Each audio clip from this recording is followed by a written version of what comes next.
Have you ever woken in the dead of night, unable to move, chest pinned by a crushing weight, certain that unseen eyes were watching you from the corner of the room? The air thickens, your breath turns shallow, and the silence feels alive, as if something waits just beyond the veil of waking. Science calls it sleep paralysis, but occult traditions whisper another name: the threshold of the astral, where predators feed not on flesh, but on the essence of your soul. What if those shadows at the foot of your bed were not hallucinations, but hunters that slipped through cracks in consciousness? What if the paralysis was not malfunction, but restrains the grip of entities that thrive on fear, lust, and exhaustion? Mystics called it a place where thought becomes form, where desire takes shape, where nightmares walk with teeth. And just as in nature, where jungles crawl with predators, the astral swarms with beings that stalk the unwary traveler.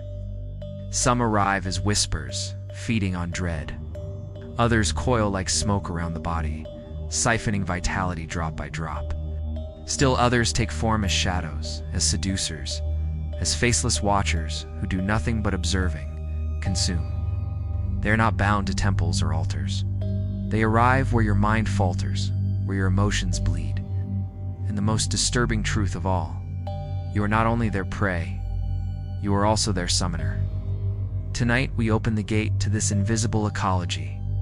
Tonight we face the entities that feed not on your body but on your very soul. The question is not whether they exist, the question is how often you have already fed them.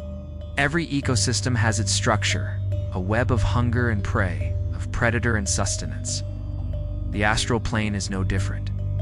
Mystics across centuries, Blavatsky, Steiner, Fortune, and Rowe described it as a layered realm, overlapping the physical world like a shadowed double. Some called it the lower astral, a swamp of density, where desires coagulate and fear breeds forms. Others named the higher astral luminous and angelic. But all agreed it is not chaos, it is architecture. A design woven of hunger, repetition, and attention, where every being has its place. The architecture of the astral is not a palace of stone or a throne of fire. It is bureaucracy built of appetite. Entities are ranked not by crowns or armies, but by the currencies they consume. Incubi and succubi, for instance, dwell in the chambers of desire. They feed on lust, the way moths feed on flame, appearing in dreams, in paralysis, in obsessions that spiral until the body itself feels drained. They are not anomalies, they are tax collectors, feeding from the reservoirs of craving.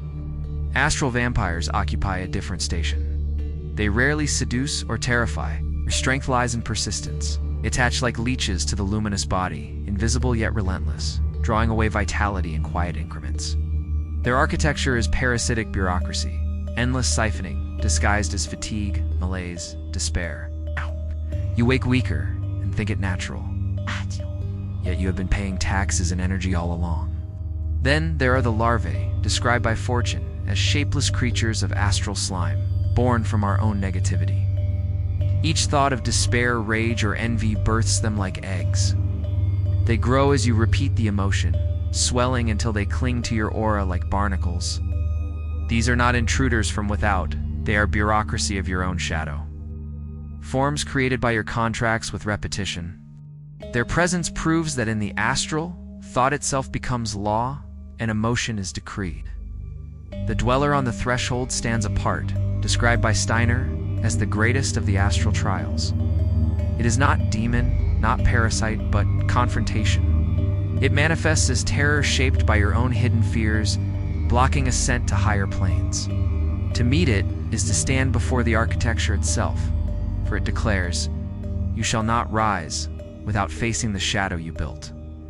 The dweller is gatekeeper, judge, and mirror. Its office in the bureaucracy is clear it, enforces truth, demanding the toll of confrontation before passage. And then there are the shadow people, the observers. Their place in the structure is uncanny. They do not seduce, they do not drain, they do not speak, they watch. But in their watching, they consume. Fear flares under their gaze, and fear is payment. Their role in the architecture is that of witnesses who extract tax simply by existing. They remind us that in the astral, even silence has appetite. When you begin to see these beings not as chaos, But as officials in a hidden bureaucracy, the astral becomes legible. It is not a wild nightmare where anything may happen. It is an ordered realm of exchanges and contracts, a kingdom where currency flows upward, sustaining hierarchies of hunger. At the bottom, larvae, feeding on scraps of thought. Above them, incubi, succubi, vampires, each harvesting more refined energies of desire and vitality. Above them still, threshold beings, gatekeepers, watchers, archetypes that regulate movement between levels. The astral is not random, it is hierarchy, and like every hierarchy, it mirrors our world. Governments, tax, corporations harvest data, religions collect devotion. The astral bureaucracy does the same, but with fear, attention, desire. You are already citizen, already debtor. Every nightmare, every craving, every despairing thought is coin slipped into unseen coffers. The architecture ensures nothing is wasted. Your emotions are harvested, your vitality redistributed, your sanity tithed. This architecture explains why encounters repeat across cultures. Succubi appear in medieval Europe, in Arabian tales of the Karina, in African stories of night spirits. Shadow people are reported in modern sleep paralysis, ancient folklore, shamanic visions. The forms vary, but the offices are constant. Bureaucracies change uniforms, not roles. The astral is universal because hunger is universal. What makes this structure terrifying is not its alienness, but its familiarity. The astral feeds as the world feeds. It taxes as the world taxes. It binds through contracts invisible, exactly as our systems bind us. We imagine demons outside because we cannot admit we are already living within the same architecture here. The astral only makes the pattern stark. The mystics called this realization dangerous, for to see the architecture is to weaken its hold. Bureaucracies thrive on unconscious obedience. Once you know you are debtor, you may choose to stop paying. Yet awareness alone is not escape, because the system is embedded in desire itself. You can no more avoid feeling than you can avoid paying taxes. The architecture is merciless, because it is built on human essence. The astral's architecture of evil, then, is not malevolence for its own sake. It is order enforced by hunger, hierarchy sustained by feeding. Its officials are predators because we are prey. Its palaces are not towers of flame, but chains of contracts written in fear, lust, despair. You may think you are safe because you do not summon, but every thought is invocation. Every fear is offering, every dream is ritual. The architecture is always present, always collecting. To glimpse it is to recognize that evil wears no horns, wears offices, duties, roles in a system older than memory. Evil's not chaos, but order. Not invasion, but taxation. Not monster, but mirror. And once you see this, the astral is no longer just nightmare, it is revelation. The astral plane is not ruled by words in the way we know them. No grammar, no syntax, no careful sentences build its reality. Instead, the astral speaks in symbols, images that arrive fully formed. Impressions that bypass thought and strike directly into the core of awareness. Mystics who have wandered through this shadow realm describe communication that is not spoken, but imprinted, as though the very air carves signs into the mind. Symbols are the native language of the astral, and they function not as description, but as command. Take the astral larvae, those parasitic forms born from human negativity. They appear not as beasts with teeth, but as stains, blotches of color, patches of slime-like shadow clinging to the aura. These are not hallucinations, but symbolic expressions of repeated emotions. Anger becomes red flame. Despair coagulates as black sludge, envy as green mist. The larvae themselves are thought forms, symbols hardened into autonomous entities. The repetition of emotion engraves a sigil into the astral, and that sigil breathes life. To see them is to witness your own habits translated into glyphs that now feed themselves. The incubi and succubi communicate with imagery of desire. They rarely speak. They press impressions into the dreamer's body, warmth, touch, heat, overwhelming craving. The symbols they use are visceral, bypassing the intellect, striking at flesh and nerve. Their language is body turned into script. Every sensation is a sentence, every craving a glyph. The victim wakes drained, not because of violent attack, but because their own longing has been. harvested through this symbolic conversation. Astral vampires are subtler still. They do not scream or seduce. They drain by embedding sigils of fatigue. Victims often report seeing dark patterns, geometric shapes, or fleeting shadows moments before collapse into exhaustion. These impressions are not decoration. They are commands written into the luminous body. Slow down, weaken, bleed energy. The vampire's language is parasitic geometry, patterns of consumption impressed invisibly onto aura. The dweller on the threshold embodies the language of confrontation. It does not speak to you in human words. Instead, it materializes as the purest symbol of your deepest fear. If you fear death, it comes as corpse. If you fear failure, it arrives as crumbling ruin. If you fear betrayal, it appears in the guise of those you love. Twisted, it is not invention, it is reflection. Its presence is the grammar of fear itself. The threshold expressed as symbolic test. To pass is not to argue with it, but to endure the symbol without breaking. And then there are the shadow people, perhaps the most unsettling of all. They never speak. They never move with purpose, only watch. Yet their silence is itself a symbol. Their stillness imprints terror because it signifies judgment without explanation. In dreams, they often appear in doorways, at the edges of vision, at the corner of the bed. The doorway is symbol of passage. The edge is symbol of liminality. Their language is placement. They tell you without words that you are on the threshold, and that crossing has consequences. The fear is not in their action, but in their symbolic presence. This symbolic system reveals something profound. In the astral, thoughts are not private. Every fear, desire, obsession takes form, imprints itself as glyph, symbol, or entity. You do not hide in the Astral broadcast. Your mind writes sigils around you constantly, shaping the environment. That is why mystics warned of astral hygiene. A repeated emotion becomes a repeated glyph, becomes a living sigil, becomes a parasite that clings to you. The astral is not neutral, it is a mirror that externalizes your symbols. Modern life is not so different. Look at the logos of corporations. A bitten apple, a golden arch, a swoosh. They function as symbols that bypass analysis, commanding behavior directly. You do not interpret them, you react.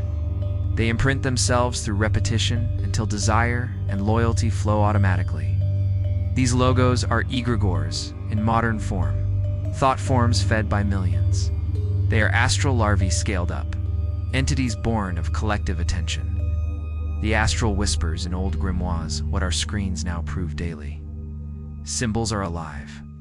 Memes function similarly. They repeat, mutate, replicate through minds. They carry not only humor, but command, shaping attitudes, beliefs, fears. In the astral, memes are ancient. Shadow people, succubi, vampires, these are archetypal memes. Images so primal they repeat across cultures, centuries, languages. They are not confined to one tradition because they are symbols drawn from the human psyche itself. This is why symbols terrify. They bypass defense. A word can be denied, argued, forgotten. A symbol is experienced.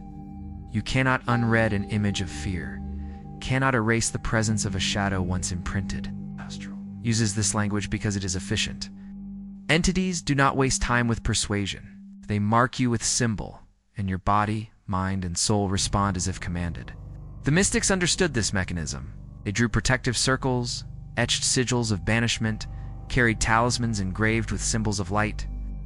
These were not charms of superstition. They were counter-symbols, attempts to overwrite the glyphs impressed by predators. A circle drawn is not only a barrier, it is a declaration of boundary in the astral language. A cross, a pinnacle, a seal-all function as words in the only grammar that matters in that realm. Symbols is reality, so the astral is not chaos but text. A shifting manuscript written in glyphs of fear, desire, hunger, and silence. We're both reader and author. Your thoughts write symbols, entities write symbols upon you, and the dialogue becomes your environment. To awaken is to realize that you are never merely experiencing the astral, or also writing it. The question is not whether you speak the astral's language. You already do. Every thought, every desire, Every fear is symbol carved into that realm. The question is whether you remain illiterate to your own script, or whether you begin to read what you have already written. Blood has always been the first coin of power. Long before the weight of gold or the signatures of kings, blood was spilled on altars, poured into chalices, offered as proof that sacrifice had been made. The astral plane continues this economy, but its markets are stranger, subtler. Here, blood is not only the crimson that runs in veins. It is vitality, memory, attention, sanity, the invisible essence that seeps whenever we fear, desire, or dream. Every astral predator knows this truth. The body bleeds, but the soul bleeds deeper. When incubi and succubi slip into the dreams of the vulnerable, they do not drain flesh but passion. They feed on the surge of lust, the heat of craving, the surrender of control. The payment is not death, but exhaustion, vitality dimmed as if a flame guttered. Many who recount such encounters wake trembling, drained of energy, their blood untouched, yet their essence poured out. Desire is coin, and once spent, it does not return easily. Astral vampires are subtler tax collectors. They do not inflame lust or terror. They cling like invisible leeches, siphoning life force drop by drop. Victims speak of endless fatigue, of weeks or months where vitality never returns, no matter how long they rest. These vampires bleed not through wounds, but through the slow opening of channels in the luminous body. They draw out vitality until the host becomes hollow. The coin here is stamina, the daily fire that animates flesh. It leaks unseen, a slow hemorrhage. The dweller on the threshold extracts a different payment. It is not a predator in the common sense, but a tollkeeper. Those who seek to rise into higher astral planes must face it. The dweller manifests as your deepest fear, overwhelming until you either collapse or endure. The price is courage, but also identity. In confronting it, something of the self is stripped away, something brittle shatters. You bleed not from skin, but from ego. The dweller demands fragments of self as toll, and only those who surrender can pass. The shadow people feed in silence. They do not attack, they only observe. Yet their gaze extracts adrenaline. Fear surges in the body like fire. Cortisol floods the blood. The mind locks into panic. And when they vanish, the energy is gone. They take nothing tangible, yet leave emptiness behind. Fear itself is coin, and every startled heartbeat pays their tithe. They prove that even silence can bleed you dry.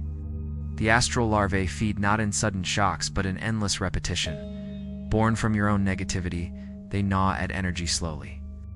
Each angry thought, each despairing spiral, is another drop of essence fed to them. The currency here is attention. Every time you replay a wound or cultivate resentment, you pay. They grow fat on your repetition, clinging tighter with each cycle. You are both debtor and supplier, feeding your own parasites with blood you do not realize you are spilling. Seen this way, the astral is not random nightmare but economy. Entities survive by harvesting what you produce.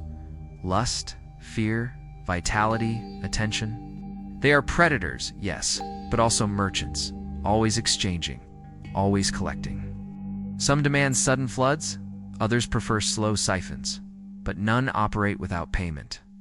The law is absolute. Nothing in the astral is free. The most unsettling realization is that this economy mirrors our own. Corporations feed on attention, algorithms on time, governments on obedience. The astral parasites simply take what our world also demands, but in rawer form. Both realms run on essence. Both extract payment through repetition. Blood in the astral is no different from data in the digital, invisible, yet endlessly harvested. The astral only names it honestly. This explains why traditions across cultures link blood to the soul. Shamans spoke of vital force leaking in dreams. Medieval mystics warned of demons who stole not flesh but spirit.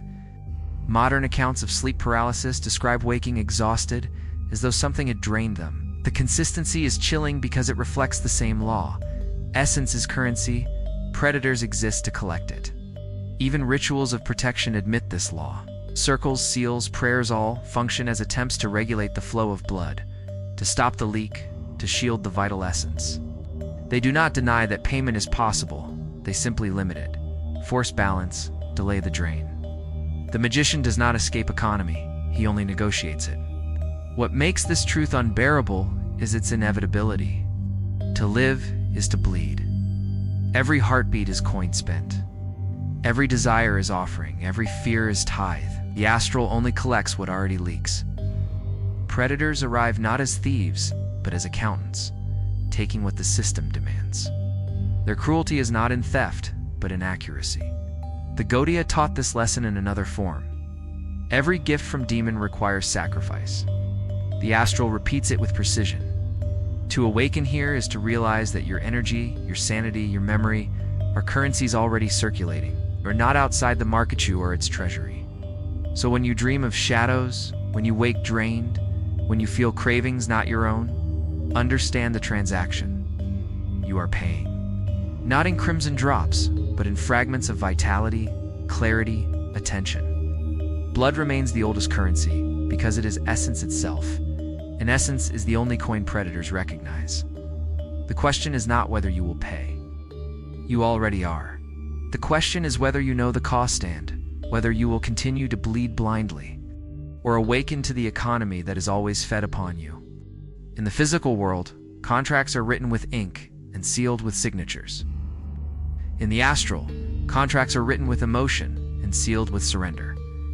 The predators of that realm do not need parchment. They need your consent disguised as craving, your attention disguised as fear, your repetition disguised as ritual.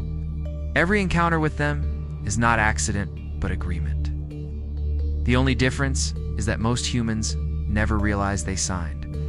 The incubi and succubi are clearest examples.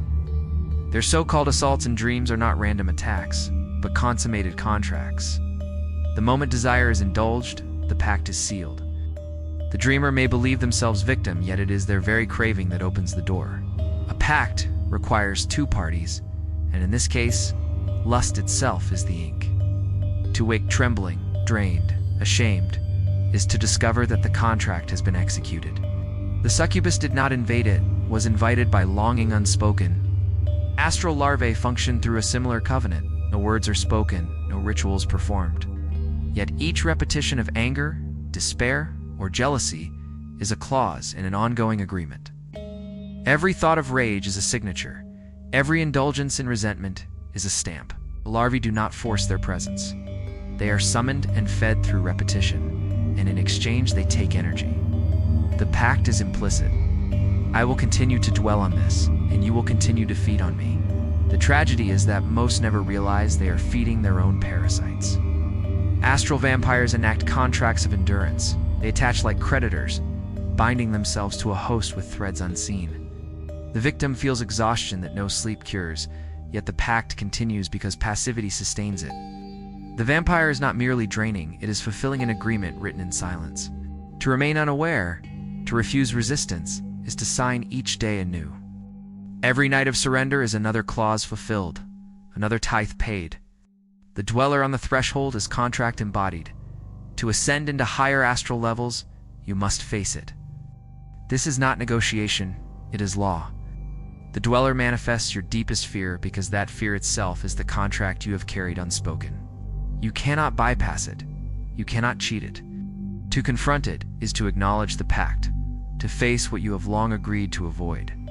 The dweller enforces the truth that every barrier is a contract you wrote yourself.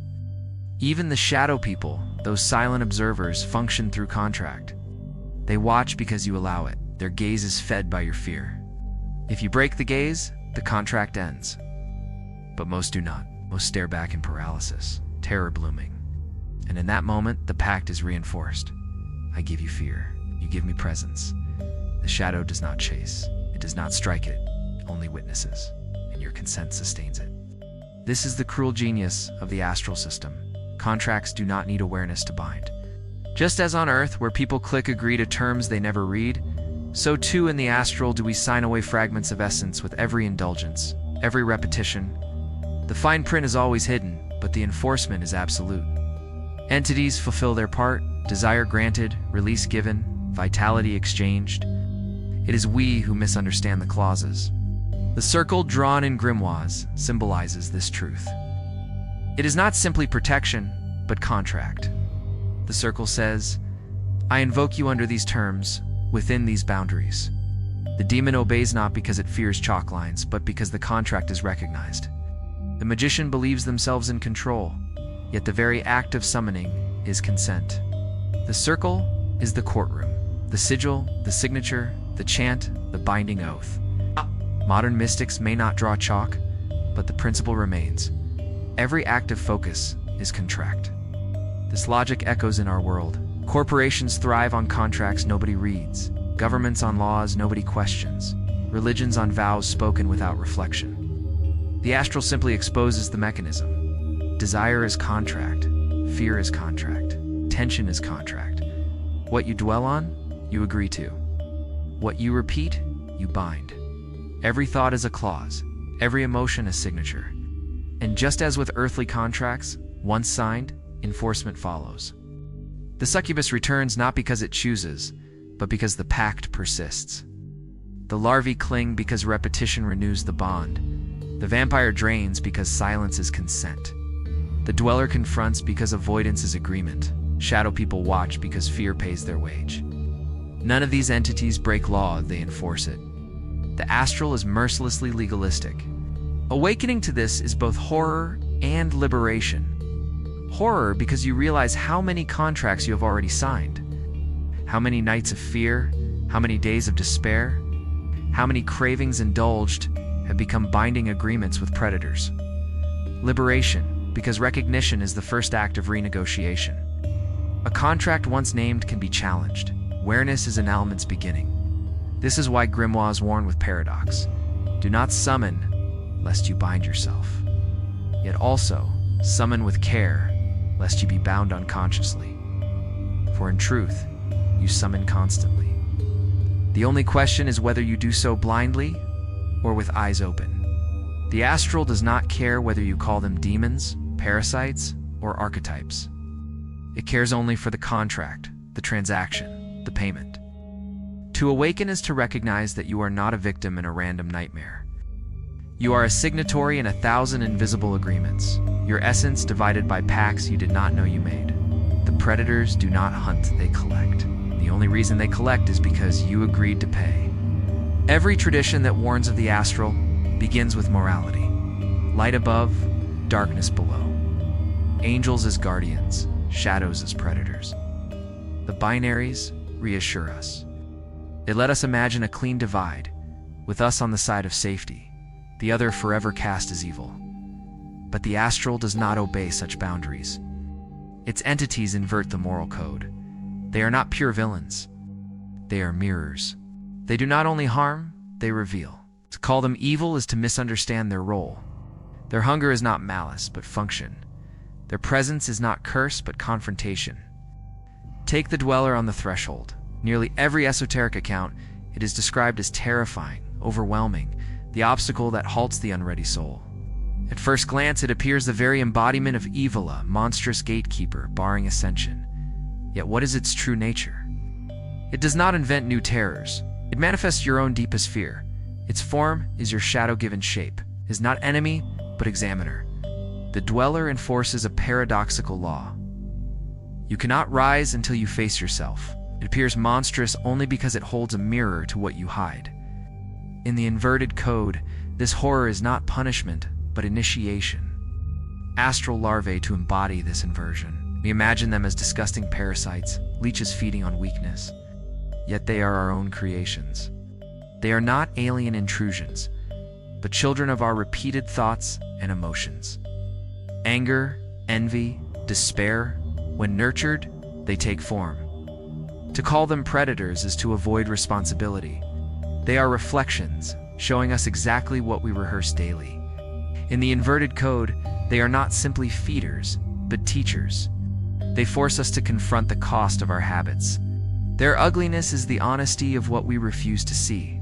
The incubi and succubi are condemned as demons of lust, invaders of dreams. Medieval theology painted them as corruptors of purity. Yet lust is not foreign, it is the fire of creation, the pulse of vitality. The succubus does not import desire, it amplifies what already stirs within. The terror comes not from violation, but from exposure. The recognition of craving denied in daylight, erupting in the silence of sleep. The inversion is stark. What the church labeled sin, the astral presents as truth. The predator here is not deceiver, but revealer of hunger. Even the astral vampire, feared for draining vitality, exposes an inverted lesson. We call it parasite, yet it thrives on passivity. Its contract is enforced only because we do not resist. It reveals how often we surrender our energy without protest. To obligations that exhaust us, to distractions that drain us, to systems that hollow us out. The vampire is not solely predator, it is an emblem of our own complicity. It mirrors the fact that we give away our vitality daily to forces we pretend to despise. In the inverted code, its theft is testimony. And the shadow people, those silent watchers, perhaps embody the inversion most fully. They do not strike, they do not seduce. They only stand and observe. Their stillness terrifies, because it makes us confront the primal truth of being seen. To be watched is to be judged, but by what law? Their silence is unbearable because it holds no reassurance, no explanation. In the inverted code, the shadow is not evil at all.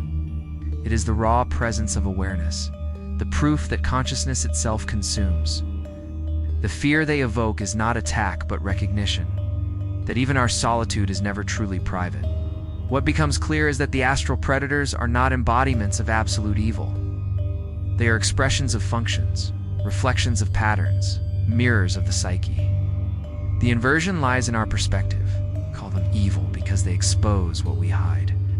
We call them predators because they collect what we freely give. We cast them as monsters because we cannot bear to admit they are made of us. This inversion has profound implications. It means morality is not cosmic law, but cultural mask. What the church condemned as sin, the astral displays as neutral function. Desire is energy, fear is payment, repetition is ritual. None are evil in themselves. They become destructive only when hidden, denied, misunderstood. The predators thrive because we refuse to face what we are already doing. In this light, the astral becomes less a battlefield of good versus evil, and more a mirror chamber of truth versus illusion. The dweller enforces truth of fear. The larvae enforce truth of thought. The succubi enforce truth of desire. The vampire enforces truth of passivity. Shadow enforces truth of being seen. None are merciful, but all are honest. This honesty is what makes them unbearable. We prefer the comfort of binaries. We want angels who save and demons who destroy. But the astral shows us archetypes that refuse to play those roles. It reveals that what we call evil may be honesty, too sharp for comfort, hunger too blatant for denial. Its predators embody the law that every hidden urge will manifest. Every repressed truth will demand recognition. To live by the inverted moral code is to understand that evil is often truth unmasked, and good is often lie sanctified. The predators of the astral do not flatter. They strip illusions, but they do not condemn. They simply feed. Their feeding is not sint, is function. Their presence is not cursed as consequence.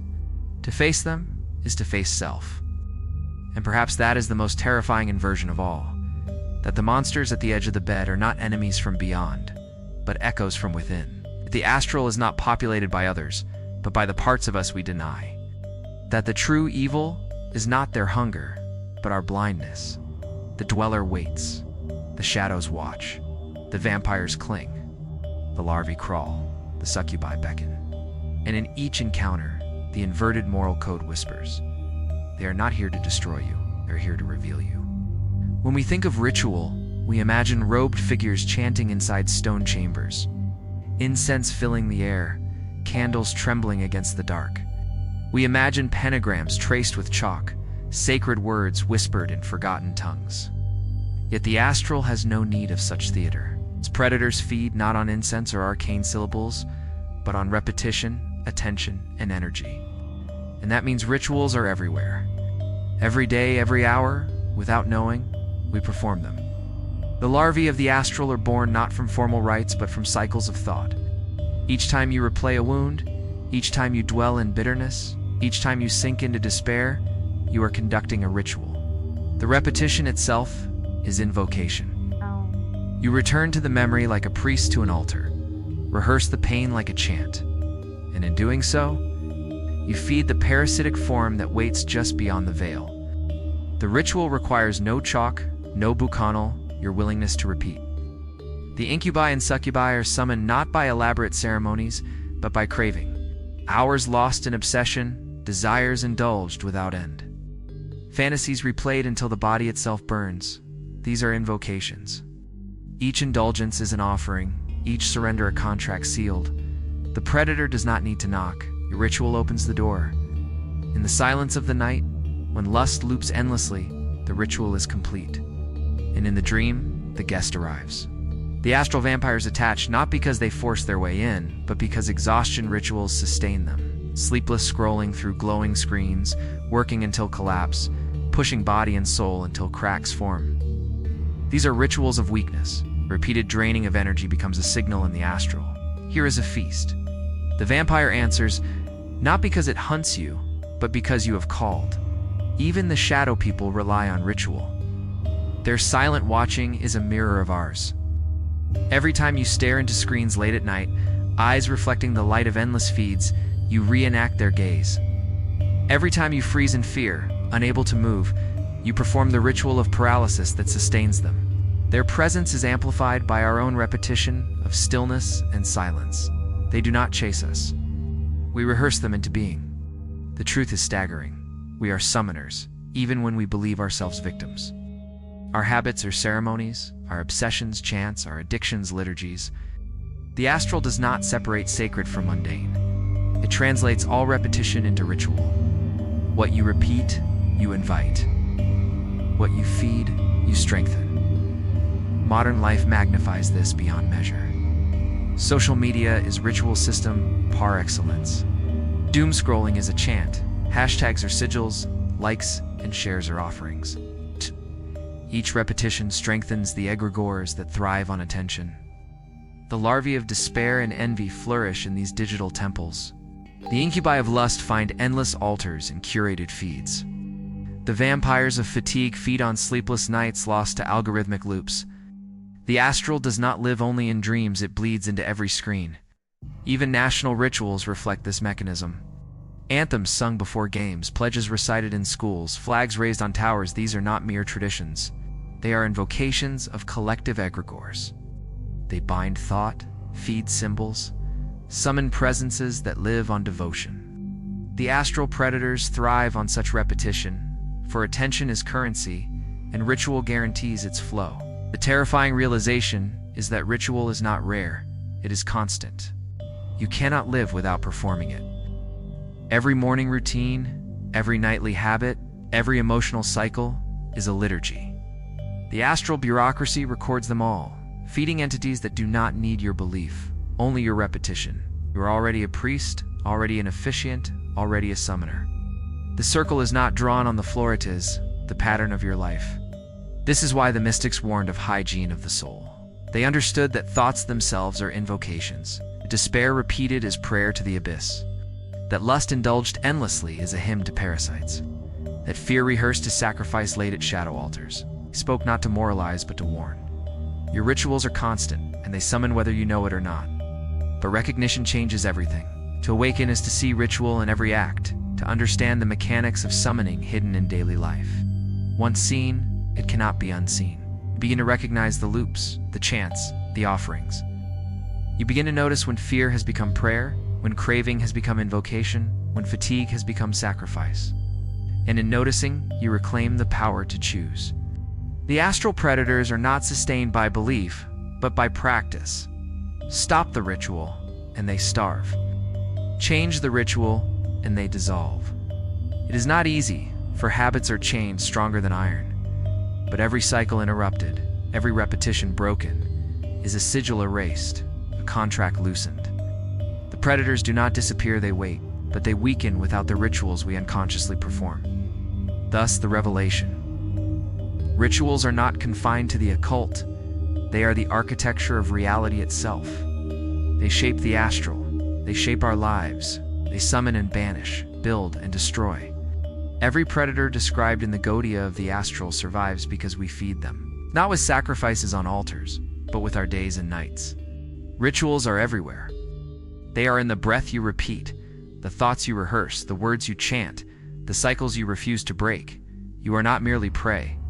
You are the officiant of the very ceremonies that bind you. The question is not whether you will perform rituals. You already do.